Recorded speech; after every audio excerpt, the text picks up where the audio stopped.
Okay, so I'm going to do a video. We're going to keep it anonymous, but I am going to read an email. And it says, I just read your last post and it made me think a lot. I've been in a situation with my boyfriend for a few years and I made the decision to break up with him many times because he's been a very toxic person in my life. I'm very aware we attract everything and saw that I was toxic too and chose to make transformations, many things in my life. Now my heart and mind still in battle. I love him very much, but he is still behaving at times the same way. We have even talked about marriage if we resolve our issues. He has a lot of resentment and anger. I ask myself, why did I attract that? My mind still doubts about this relationship. Does that mean that I have to listen to my mind and not my heart this time? I'm aware people don't change unless they want to, and many of the qualities I want in a relationship he can provide. Please share some light. All right.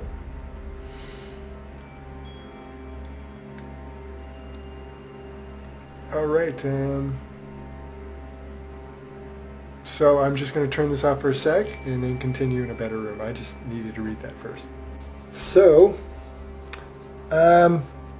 pretty common what you're describing. We all go through it. Lots of thoughts on it. Really, though, I'll go right to the one where you said, should I be in the mind? Well, like I say in all my videos, no, don't ever make decisions by the mind. The mind is a tool. It will assist, because you can't never use the mind. Right now I'm using it, I'm holding the camera, kinds of things are happening.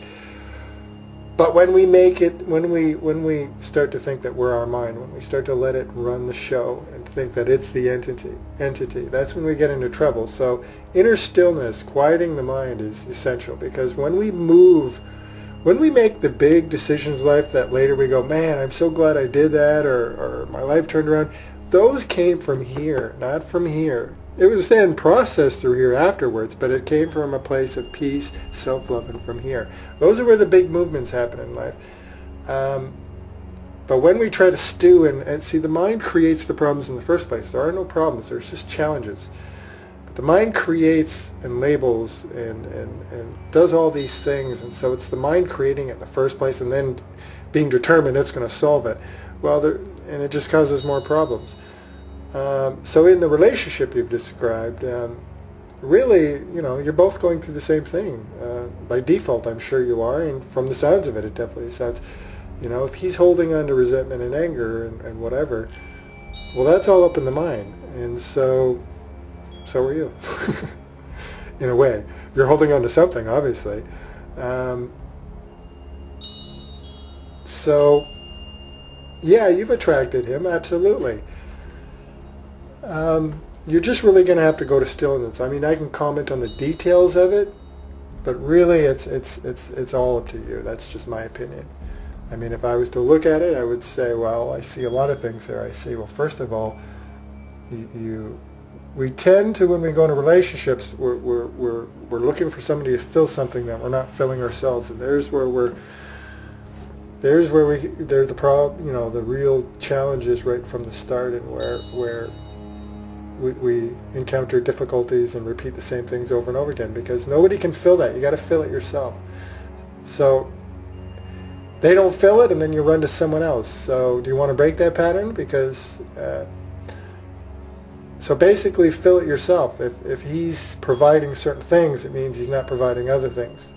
Well, is that what he's there for? Do you want to become, what do you want? Do you want to, maybe you don't want to become incredibly close to somebody. Some people are like that. Some people want to keep it, just casual stuff. It's certainly not for me, but be honest with yourself. If that's what you want, if you don't want a long-term commitment, if you don't want to, because it comes with those challenges. You're going to have to learn to compromise. You're going to have to learn to grow. You're going to have to work together. It's a lot. It's a big deal. And so if you don't really want that, if you just want some casual companionship or just want certain things on a list filled, well, then maybe it's best to be honest with you about with yourself about that. Consider a different way of life, of not jumping into long term, but being straight. Some people are very straight with each other, and they say, oh, it's just for sex, or it's just for casual, or it's just, if it works for them or works for you, fine. But be clear on what you want first. Because if you really want a close relationship, then you can't cherry pick. You can, but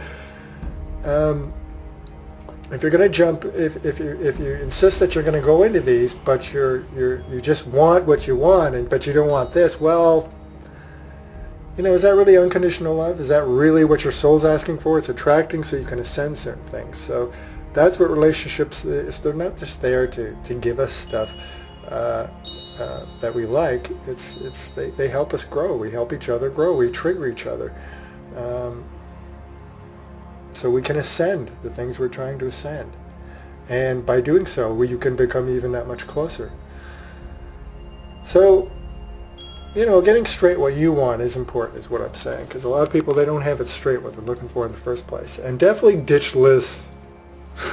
Unless you just want to do a casual thing, then fine. Then lists would apply. But people are always building these lists. Ditch the lists that don't help you. Because that has nothing to do with love. Now you're looking for something specific and maybe trying to change someone just to fit more closely in your box. We all want to be free here. You want to be free and happy. Why would you then want to take someone else and stick them in the box for your own services? I mean, that's not... They can't be free that way. Nobody wants that. You have to be accepting. People are going to come in your life with great traits, and that's great. But they're also going to come in with challenges. And if you really want to be in that relationship, if you really want to try it, then you make the choice and you do your best. Sometimes both will get on the same page and both want the same thing and to really make it work, and they can make it work. Sometimes one does and one isn't ready or doesn't want to, and then you might have to make a decision to walk away. But get clear what you want first. Do you really want a relationship? Are you willing to put in the efforts and what it takes to do so? Are you willing to change your perception and see the challenges as a gift and not as such a bummer? So get what you want straight first, and then that'll help you make decisions. Now, if you're in it and you decide you want to go further, then again, it's just about keep pulling back and filling out. All you can do is your own work. We can't change anybody, nor should we try.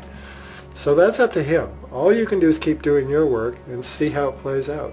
And if at some point then it's just not working for you, then from your heart you may decide to walk away. But don't put it up in here, because this guy, gal, whatever it is, will just... It's drawing from illusions of the past and worry of the future, and it's created stories and judgments on things, the way the world works. It's very complex. We barely have an understanding, yet we think we do, and it's not. It's just our own little rigid labels and things, and this is the way it is. So when we do that, we can't see all the magic around us. We can't experience it. So it doesn't benefit us. So no, I would say never stew in the mind. Get in your heart space. Do whatever it does that gets you into stillness where you're not thinking, or you think very little, and it could be anything, doing dishes, anything meditative, actual meditation, sports, creativity, whatever it is, cooking, anything that clears your mind. Do lots of that. Spoil yourself a lot. Be good to yourself. Go inward. That's what you need to do. Don't focus on him. Focus on you. And then you'll come in and you'll be in a better position to then try to work it out, or you might come out and go, I think it's time to leave. Whatever it is you need to do.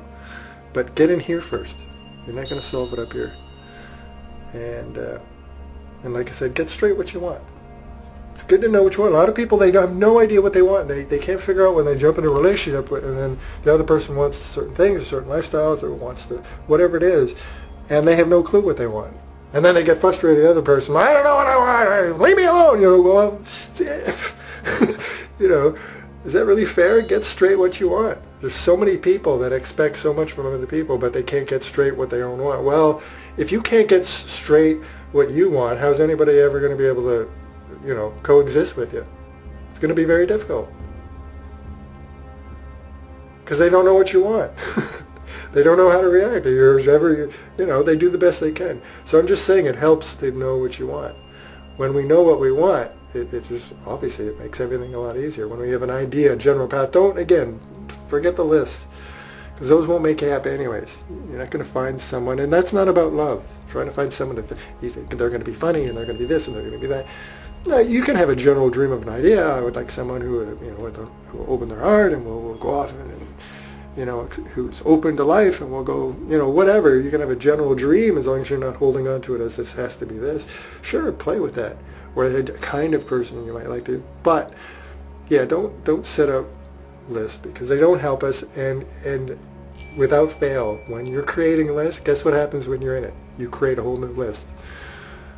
You'll meet someone and they'll meet a lot or all of the things on the list. And you'll be enthralled for a while. But because this has nothing really to do with love, this really has to do with gimme, gimme, gimme. Honestly, if we're going to be honest with ourselves. And the way human interaction is, and triggering and everything else, because your soul actually attracted something else. Your soul wanted to get over some things, and that person was perfect to do that. So I've lost my train of thought there. The list. So inevitably when we do the list, they'll meet some or all of them. But in time, guess what happens? A new list starts to form. And it's the list of the things they're not providing, or the things you don't like. It's inevitable. So good list, bad list, forget the list. You're just putting people in a box. You're limiting yourself.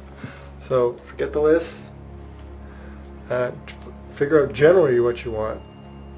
Generally, but don't be so specific that you're trying to find something, You just fill it here, and then step in, and you'll just know how to, and then just do the best you can. And if you decide to work on it, then work on it the best you can and see how it plays out.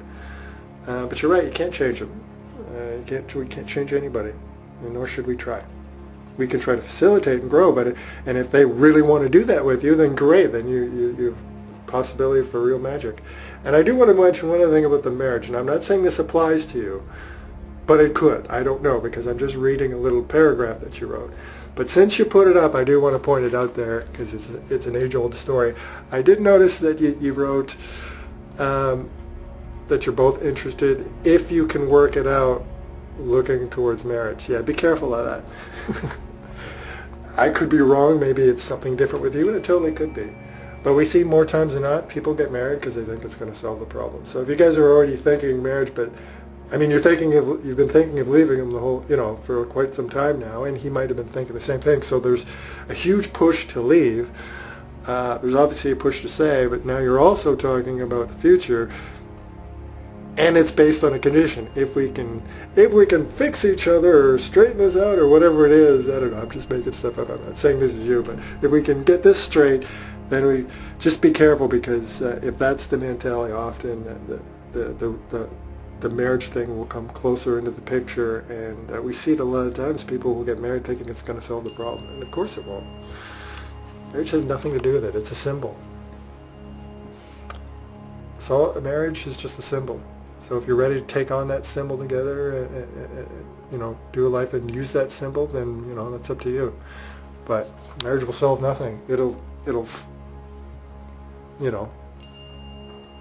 it often, when people marry for those reasons, then often it flushes out everything even more extreme, and then it ends pretty quickly quite often. But anyways, all I'm saying is just be careful of the marriage thing. If you guys are at this stage and you keep wanting, and you said this for a long time, you've wanted to leave them, well, then you shouldn't really be thinking of marriage. Let's work on wanting to stay, period, before we start wanting to do the symbol of forever. Right? First things first. So I would say push that wedding thing right to the side first, because you guys are talking about just being done tomorrow. So why would you be talking about forever? Let's just deal with now. So go inward, and that's it. Go inward. Go inward. Love yourself. Clear your mind as much as possible. Then when you step into the waking world, you'll be more pulled back, and then you can calmly look over your choices and contemplate. And then if you start to get stewed up in the mind again, get back, or go back in here again. So just feed lots of this, and don't feed too much of this. But also don't take this too seriously when it gets worked up. Hope that helped. Good night.